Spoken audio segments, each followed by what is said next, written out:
Assalamualaikum warahmatullahi wabarakatuh. Baik, saya ingin menjelaskan materi tentang menjadi pribadi yang berintegritas dengan sifat amanah dan jujur. Ini ada di kelas 8 di bab 3 kurikulum merdeka. Langsung saja kita masuk ke tujuan pembelajaran. Di mana tujuan pembelajaran kita yaitu dapat menjelaskan pengertian sikap amanah, jujur, serta berperilaku amanah dan jujur, serta menunjukkan contoh perilaku amanah dan jujur dalam kehidupan sehari-hari dengan baik, serta meyakini bahwa Allah Maha Mengetahui sehingga memiliki sikap jujur dan bertanggung jawab. Langsung kita masuk ke pengertian amanah.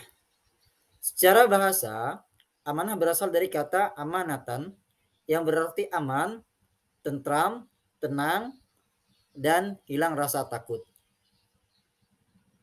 Sementara dalam bahasa Indonesia, amanah diartikan sebagai sesuatu yang dititipkan kepada orang lain, keamanan dan ketentraman, dan dapat dipercaya. Sedangkan secara istilah, amanah berarti pemenuhan hak-hak oleh manusia, baik terhadap Allah Subhanahu wa Ta'ala, orang lain, maupun dirinya sendiri, dan bertanggung jawab terhadap kepercayaan yang diterimanya untuk dilaksanakan dengan sebaik-baiknya. Jadi, amanah adalah suatu kepercayaan yang diberikan kepada seseorang. Ada 3 cakupan amanah di sini. Yang pertama adalah amanah kepada Allah Subhanahu wa Ta'ala. Yang kedua, amanah kepada sesama manusia. Dan yang ketiga, amanah kepada diri sendiri. Lanjut saja kita bahas amanah kepada Allah. Amanah kepada Allah yaitu adalah segala tugas-tugas keagamaan yang menjadi tanggung jawab manusia, yang mana Allah berfirman dalam Al-Quran, tidak akan kuciptakan jin dan manusia kecuali mereka untuk beribadah kepadaku. Nah, jadi amanah Allah yang bisa kita jalankan itu beribadah kepada Allah. Nah, ibadah kepada Allah ini dibagi menjadi dua. Ada yang dalam bentuk khusus, mahdah, seperti sholat, puasa, dan haji, dan sebagainya. Ada yang berbentuk umum, ghairul mahdah, seperti mencari ilmu, yang kita laksanakan di kelas, bekerja, berbisnis, dan lain sebagainya, yang mana diniatkan sebagai ibadah kepada Allah Subhanahu wa Ta'ala. Nah, manusia di sini disebut melaksanakan amanah jika ia mampu menjalankan kewajiban beribadah kepada Allah Subhanahu wa Ta'ala dan meniatkan semua aktivitasnya sebagai ibadah kepada Allah Subhanahu wa Ta'ala. Jadi, kita menjalankan kewajiban Allah dan menjauhi segala larangannya, dan kita melakukan pekerjaan baik itu menuntut ilmu, mencari nafkah, itu harus diniatkan karena Allah Subhanahu wa Ta'ala agar menjadi nilai ibadah. Baik, lanjut. Amanah kepada sesama manusia. Nah, amanah kepada manusia adalah segala sesuatu yang dibebankan kepada manusia dari manusia lainnya, baik dalam bentuk materi ataupun non materi. Nah, di sini kita menjelaskan. Dalam bentuk materi di sini yaitu yang mana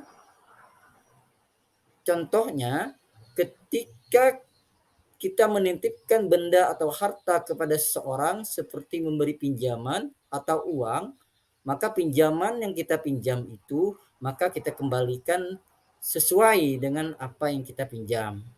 Begitupun ketika kita melakukan hutang, maka hutang itu akan kita kembalikan atau akan kita bayar sesuai dengan kesepakatan. Itu yang dinamakan amanah berupa materi.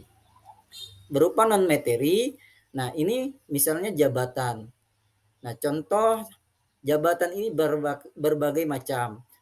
Contoh jabatan di kelas, yaitu ketua kelas. Ketua kelas diberi amanah untuk melaksanakan tugas-tugasnya di dalam kelas, yaitu membimbing rekan-rekannya di dalam kelas, maka tugas itu harus dijalankan dengan baik. Selanjutnya, amanah kepada diri sendiri. Amanah kepada diri sendiri ini adalah tanggung jawab terhadap segala nikmat yang ada dalam diri manusia yang berguna bagi dirinya. Nah, misalnya anggota tubuh, kesempatan, kesehatan, ilmu, harta, dan lain sebagainya. Nah, anggota tubuh yang kita miliki ini merupakan amanah dari Allah Subhanahu wa taala yang mana ini harus kita jaga dan kita rawat tubuh ini. Dan juga kita gunakan untuk beribadah dalam hal-hal yang baik. Selanjutnya kesempatan. Ketika kita diberi kesempatan, baik itu menjadi pemimpin, menjadi pengusaha, maka kesempatan itu kita gunakan dengan sebaik mungkin. Karena itu adalah amanah. Kesehatan. Maka ketika lagi sehat ini, maka gunakan kesehatan ini dengan sebaik mungkin. Dijaga kesehatan kita, maka itu berupa amanah. Ilmu yang kita miliki ini adalah amanah dari Allah, maka ilmu ini harus kita amalkan dan kita berbagi, ya. Ilmu ini kita amalkan dan kita tularkan atau kita sampaikan. Dan harta juga berupa amanah. Nah, harta ini yang kita miliki, maka harta ini kita gunakan dengan sebaik mungkin. Kita gunakan dengan sesuai dengan syariat Islam. Baik, itulah tadi tentang amanah. Kita lanjut dengan pengertian jujur. Jujur artinya yaitu secara bahasa, dalam bahasa Indonesia berarti lurus hati, tidak bohong, dan tidak curang. Dalam bahasa Arab, jujur berasal dari kata siddiq yang artinya berkata benar, sedangkan secara istilah, jujur adalah kesesuaian antara lahir dan batin, ucapan dan perbuatan, serta berita dan fakta. Ini pengertian jujur. Lanjut, di mana ada suatu firman Allah dalam Quran surah At-Taubah yang artinya, wahai orang yang beriman, bertakwalah kepada Allah dan bersamalah kamu dengan orang-orang yang benar. Nah, ini adalah suatu dalil Al-Quran yang menjelaskan tentang jujur. Lanjut, seseorang dikatakan jujur apabila ia berkata sesuai dengan kenyataan. Kenyataan ini meliputi sesuatu yang dipikirkan dalam hati ataupun pikiran, perbuatan yang dilakukan, dan diinformasikan yang dikatakannya. Baik, mungkin itu saja penjelasan dari saya. Mudah-mudahan bermanfaat. Saya akhiri. Assalamualaikum warahmatullahi wabarakatuh.